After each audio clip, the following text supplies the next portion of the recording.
Dinarayo na rin ngayon ng iba pang simbahan at pasyalan sa bansa kung saan pwedeng makapagnilay kasama ang pamilya. Paalala ng simbahang Katoliko, huwag kalimutan ang tunay na diwa ng Semana Santa. Makibalita tayo kay Julius Segovia.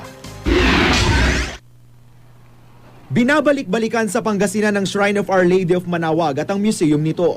Tampok dito ang iba't ibang relihiyosong antigong kagamitan. Sa sulok na ito na kung tawagi Town of Pilgrim, makikita ang iba't ibang kasuotan, processional candle stands, at cross-bearer na ginamit noon pang 1800s.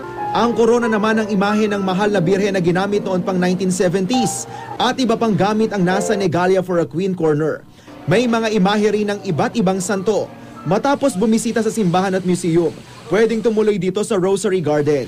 Ang pamilya ni Josephine na galing pang Quezon City, aliw na aliw sa makukulay na isda sa lagoon doon. Sa Lucban, Quezon, dinarayo ang tinaguri ang kamay ni Jesus. Hagdang may halos 300 baitang ang kailangang akyatin para marating ang isa sa pinakamataas na Christ statue sa bansa. Meron din doong replika ng Noah's Ark. Paalala naman ng simbahang Katoliko ngayong Semana Santa. Sana raw, huwag kalimutang lumahok sa mga aktibidad mismo ng simbahan, alalahanin ang sakripisyo ni Jesus at magnilay sa mga nagawang pagkakamali.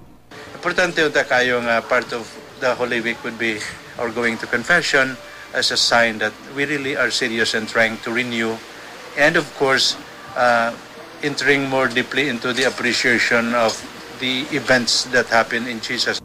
Julius Segovia, GMA News.